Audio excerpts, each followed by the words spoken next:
Hello friends, कैसे हो आप सब।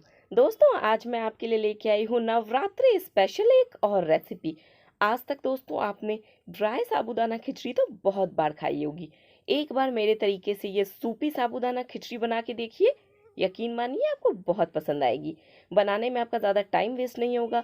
खाने में काफ़ी ज़्यादा टेस्टी है, सबको पसंद आने वाली है। तो चलिए हम रेसिपी को शुरू करते हैं। साबूदाना खिचड़ी बनाने के लिए यहाँ पे मैंने लिए हैं 125 ग्राम साबूदाना। कप से मेज़र करेंगे तो ये 1 कप साबूदाना है। इसे मैंने 3 से 4 बार अच्छे से धो लिया, फिर इसे 5 मिनट के लिए पानी में भिगो दिया है।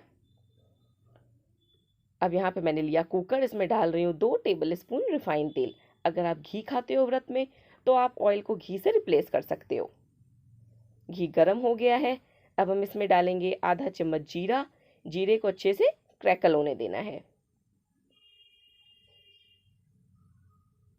गैस की फ्लेम दोस्तों मैंने अभी हाई रखी हुई है।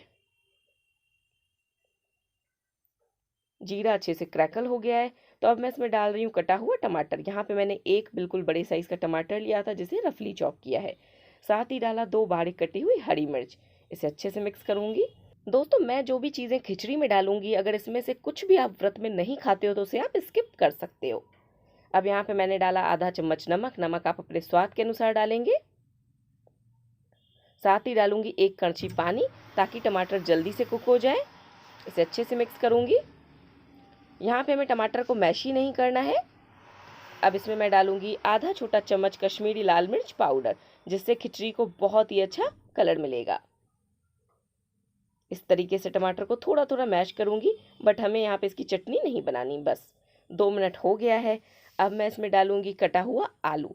तो यहाँ पे मैंने एक मीडियम साइज़ का आलू लिया है, जिसे इस तरीके से फाइनली चॉप किया है। बहुत ज़्यादा बारीक भी नहीं करना है और ज़्यादा मोटा भी नहीं रखना है।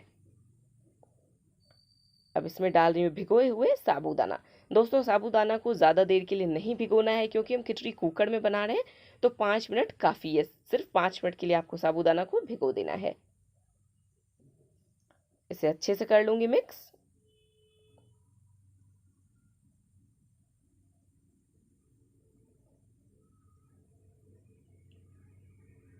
बस इसे बिल्कुल अच्छे से हमें मिला लेना है, ताकि सभी चीज़ें साबूदाना में अच्छे से मिक्स हो जाएं। अब हम इसमें डालेंगे पानी। तो दोस्तों, जो पानी आपने यूज़ करना है वो गर्म पानी लेना है, क्योंकि अगर आप ठंडा पानी डालोगे तो जब कुकर में सीटियाँ लगेंगी तो साबूदाना कुकर के बॉटम में स्टिक हो जाएगा। जैसे दोस्तों, यहाँ पे मैंने 1 कप साबूदाना लिया था, तो मैंने यहाँ पे 2 से ढाई कप पानी डाला है। पानी का लेवल साबूदाना से ½ इंच ऊपर होना चाहिए। कुकर का ढक्कन मैं करूँगी बंद और से हाई फ्लेम पे 2 सीटियाँ लगवा दूंगी। जब तक कुकर में सीटियाँ आती हम वेट करते हैं। ये देखिए दोस्तों, कुकर में 2 सीटियाँ लग गई और कुकर का प्रेशर भी अब निकल चुका है। आप खिचड़ी का टेक्सचर देख सकते हो। बिल्कुल सूपी खिचड़ी बनी है और साबूदाना यहाँ पे बिल्कुल ट्रांसपेरेंट हो गए हैं, शीशे की तरह। इसी तरीके से बस आपकी भी खिचड़ी होनी चाहिए।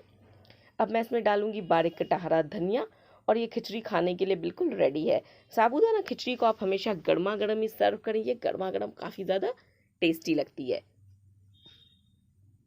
ये देखिए दोस्तों, यहाँ पे खिचड़ी को मैंने निकाला है सर्विंग बाउल में। आप इसका टेक्सचर और कंसिस्टेंसी देख सकते हो। दोस्तों, अगर आपके कुकर में प्रेशर ज़्यादा देर तक रहता है तो आप 2 की जगह सिर्फ 1 विसिल लगवाओगे। मेरे कुकर में प्रेशर जल्दी निकल जाता है, तो मैंने यहाँ पे 2 सीटियाँ लगवाई हैं। तो दोस्तों, रेसिपी कैसी लगी कमेंट सेक्शन में लिख के ज़रूर बताएं। वीडियो पसंद आई है तो चैनल को सब्सक्राइब ज़रूर करें।